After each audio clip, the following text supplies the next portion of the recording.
अक्सर हमने अपने आसपास ऐसे बहुत से लोगों को देखा होगा जो दूसरों से कम हुनरमंद होते हैं। दूसरे लोगों के मुकाबले उनमें कम टैलेंट होता है, लेकिन फिर भी वो उन लोगों से ज्यादा कामयाब हो जाते हैं। तो ऐसा क्यों होता है? क्या उनकी किस्मत अच्छी थी या फिर ऊपर वाले ने उनका साथ दिया? इस चीज के पीछे क्या कारण हो सकता है, जरा सोचिए। इसके पीछे सबसे मुख्य कारण आलस्य होता है। जी हाँ, कामयाब होने के लिए सिर्फ हुनर नहीं चाहिए, उस काम को करने के लिए जोश और हिम्मत चाहिए। अगर आप में जोश और हिम्मत की जगह पर आलस्य है तो आप में कितना भी हुनर हो, वो हुनर किसी काम का नहीं रह जाता। जैसे दीमक एक पेड़ को अंदर से खोखला कर देती है। बाहर से तो पेड़ वैसे का वैसा दिखता है, लेकिन अंदर से वो पेड़ खोखला हो चुका होता है। उसी तरह आलस्य आदमी को अंदर से खोखला बना देता है। उसका जोश, उसकी स्फूर्ति अंदर से मर चुकी होती है। चाहे बाहर से वो आदमी स्वस्थ नजर आए, लेकिन अंदर से आलस्य ने उस दीमक की तरह उस आदमी के शरीर को अंदर से खोखला कर दिया होता है। आज की जो कहानी मैं आपको सुनाने वाला हूँ, उसमें आपको आलस्य के कुछ मुख्य कारण पता चलेंगे और साथ ही आपको आलस्य को हटाने के लिए कुछ यौगिक उपाय बताए जाएंगे। इससे पहले कि आप इस कहानी में खो जाएं, इस चैनल को सब्सक्राइब जरूर कर लें। तो चलिए कहानी शुरू करते हैं। एक बार की बात है, एक आलसी आदमी बुद्ध के पास आकर कहता है कि हे बुद्ध, मैं अपने आप से बहुत परेशान हूँ।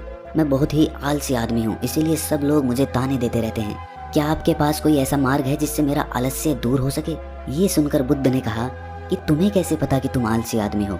इस बात का उत्तर देते हुए वो आदमी बोला कि हे बुद्ध, सब लोग मुझसे कहते रहते हैं कि तू बहुत आलसी आदमी है, तुझसे कोई काम ठीक से नहीं होता, तू हर काम को टालता रहता है और बिना जाने क्या क्या बातें कहते रहते हैं। यहाँ तक कि मेरे परिवार के लोग भी मुझे आलसी आदमी कहकर पुकारते हैं। ये सुनकर बुद्ध उस आदमी से पूछते हैं कि तुम्हारे पास आलसी होने का कोई प्रमाण है? क्या तुम ये सिद्ध कर सकते हो कि तुम एक आलसी आदमी हो? ये सुनकर वो आदमी कहता है कि हे बुद्ध, मैं कभी भी सुबह जल्दी नहीं उठ पाता और हर काम को टालता रहता हूँ। मुझे लगता है कि आलसी होने के लिए ये प्रमाण काफी होगा। इस आदमी की बातें सुनकर बुद्ध कहते हैं कि आलस्य को समझने के लिए हमें ये जानना होगा कि आलस्य क्या है और वो किसी आदमी के शरीर में कैसे जन्म लेता है। अगर कोई आदमी किसी काम में पूरा मन नहीं लगा पा रहा, उसमें उस काम के प्रति जोश नहीं है, उत्साह नहीं है, तो उसका कारण आलस्य होता है। आलस्य जोश और उत्साह का विपरीत होता है। इसे समझने के लिए हमें ये जानना अति आवश्यक है कि आलस्य आदमी के शरीर में दो स्तर पर जन्म लेता है, शारीरिक स्तर और मानसिक स्तर। ये कहते हुए बुद्ध ने उसे समझाना शुरू किया कि सबसे पहले शारीरिक स्तर पे आलस्य को समझते हैं। इसके बाद बुद्ध ने अपने धम्म के भिक्षुओं की तरफ इशारा करते हुए कहा कि तुम जरा गौर से इन भिक्षुओं का चलना, उठना, बैठना और लेटना देखो। इन भिक्षुओं के चलने में एक तालमेल होता है, एक लय होती है, एक आनंद होता है। और जब ये बैठने की मुद्रा में होते हैं तो इनकी रीढ़ की हड्डी सीधी होती है और गर्दन थोड़ी सी उठी हुई होती है। और वहीं पर जब ये लेटते हैं तो इनका पूरा शरीर एकदम शांत और स्थिर होता है। और वहीं जब एक आलसी आदमी चलता है तो वो एकदम झुका हुआ, थका थका और बिना आनंद के चल रहा होता है। याद रखो, 70% आलस्य हमारे उठने, बैठने, चलने और लेटने से तय होता है। अगर हम अपनी इन अवस्थाओं को समझ लेते हैं और होशपूर्वक चलने, उठने और बैठने का अभ्यास करते हैं, प्रयत्न करते हैं, तो हमारा 70% आलस्य दूर हो जाता है। शारीरिक स्तर पर आलस्य का दूसरा मुख्य कारण होता है सही नींद ना लेना। अक्सर हमें पता ही नहीं होता कि हमें कितनी देर सोना है। याद रखो, एक मानव शरीर को सीमित समय की नींद लेनी चाहिए। अगर वो सीमित समय से ज्यादा नींद लेता है तो भी वो आलस्य का शिकार होगा, और अगर वो सीमित समय से कम नींद लेता है तो वो आलस्य का शिकार होता ही है। ये सुनकर वो आदमी बोला कि हे बुद्ध, एक मानव शरीर को कितनी नींद लेनी चाहिए? इसका उत्तर देते हुए बुद्ध ने कहा कि एक मानव शरीर को 6 से 8 घंटे की नींद लेनी चाहिए। अगर आपका शरीर ज्यादा थका हुआ नहीं है तो 6 घंटे की नींद, अगर ज्यादा थका हुआ है तो 8 घंटे की नींद। इसी के साथ ये भी ख्याल में रखना चाहिए कि सोने के लिए रात का समय निर्धारित किया गया है। कुछ लोग दिन में ही सो जाते हैं, जिसकी वजह से धीरे धीरे आलस्य उनके अंगों में समाने लगता है।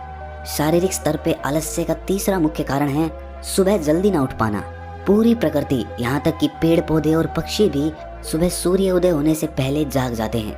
ये हम पक्षियों को देखकर भी समझ सकते हैं कि प्रकृति ने मनुष्य के जागने का कौन सा समय निर्धारित कर रखा है।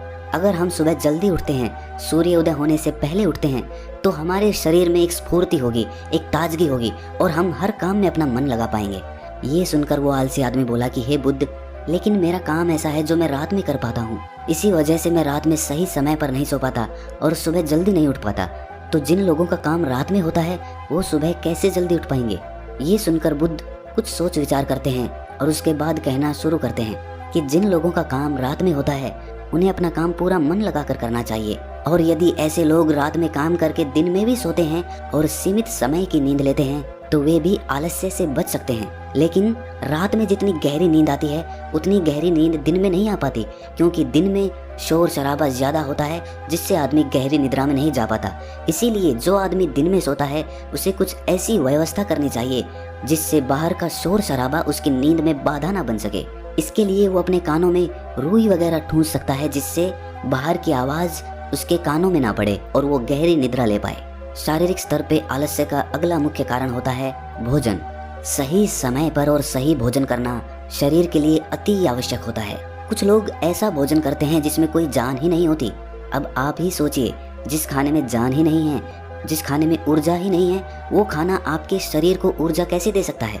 और अगर इंसान ऐसा खाना खाएगा तो उसका शरीर किसी भी काम को करने में प्रतिरोध करेगा ही। अक्सर गलत समय पर उल्टा सीधा भोजन करने से आदमी का मोटापा बढ़ता चला जाता है और एक पतले इंसान के मुकाबले एक भारी शरीर वाले इंसान के शरीर में ज्यादा आलस्य पाने की संभावना हो जाती है। इसीलिए ऐसा भोजन करो जो प्रकृति से सीधा प्राप्त हो रहा हो, जिसमें कुछ ऊर्जा हो। ये सुनकर उस आदमी ने कहा कि हे बुद्ध, शारीरिक स्तर पे तो आलस्य को मैं समझ गया हूँ, लेकिन मानसिक स्तर पे आलस्य क्या होता है? इसका उत्तर देते हुए बुद्ध कहते हैं कि इंसान को अपने जीवन में बहुत सारी नाकामयाबी मिलती है। जब वो नाकामयाब होता है, किसी काम को पूरा नहीं कर पाता, तो उसका जोश और उत्साह अगले काम को करने के लिए ठंडा पड़ता जाता है। जब भी वो किसी नए काम को शुरू करता है तो उसका पिछला काम उसके मन को प्रभावित करता रहता है। इसीलिए वो नए काम को पूरे जोश और उत्साह के साथ और पूरा मन लगाकर नहीं कर पाता और यही आलस्य का कारण बन जाता है, जिसकी वजह से वो नया काम भी पूरा नहीं हो पाता, क्योंकि उसमें उसका पूरा मन और पूरा जोश नहीं लगा होता है। इसके लिए हमें ये समझना जरूरी होता है कि जो पिछला काम हमारा पूरा नहीं हो पाया उससे भी हमें बहुत कुछ सीखने को मिला है। उससे हमें एक अनुभव मिला है जो हम अपने नए काम में लगा सकते हैं। तो पिछले काम के प्रति नकारात्मक नजरिया रखने की बजाय सकारात्मक नजरिया रखेंगे तो आलस्य हमारे मन में नहीं आएगा। मानसिक स्तर पे आलस्य का दूसरा मुख्य कारण होता है लक्ष्य का स्पष्ट ना होना। ये कहकर बुद्ध उस आलसी आदमी से सवाल करते हैं कि मान लो यदि तुम किसी जंगल में फंस गए हो और तुम्हारे पास खाने पीने के लिए कुछ भी नहीं है, तो तुम क्या करोगे? वो आदमी कहता है कि हे बुद्ध, मैं जिंदा रहने के लिए उस जंगल में खाने पीने का सामान ढूंढूंगा। ये सुनकर बुद्ध कहते हैं कि अगर तुम्हें फिर भी खाने पीने का सामान नहीं मिलता तो? इसका जवाब देते हुए वो आदमी कहता है कि हे बुद्ध, तो मैं किसी भी तरह किसी भी कीमत पर उस जंगल से बाहर निकलने का पूरा प्रयास करूंगा।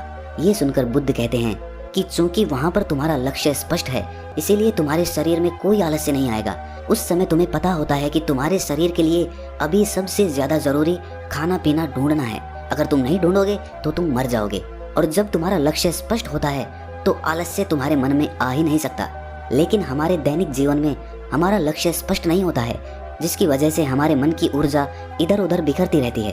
अगर हमारा लक्ष्य स्पष्ट होगा तो कोई आलस्य, कोई ताकत हमें हमारा लक्ष्य प्राप्त करने से नहीं रोक सकती। और इसी तरह अगर किसी काम को करने की हमारे पास कोई ठोस वजह नहीं होती तो भी हम उस काम को टालते रहते हैं। उस काम को करने का हमारा मन ही नहीं करता, क्योंकि हमारे मन में ये बात समाई होती है कि इस काम को करके कुछ फायदा तो होगा नहीं। इसीलिए किसी काम को करने के लिए उसकी ठोस वजह जानना बहुत जरूरी होता है। बहुत सारे लोग व्यायाम करने की अहमियत नहीं समझते हैं, क्योंकि वो इसकी वजह नहीं देख पा रहे हैं। वो सोचते हैं कि व्यायाम करने से क्या फायदा।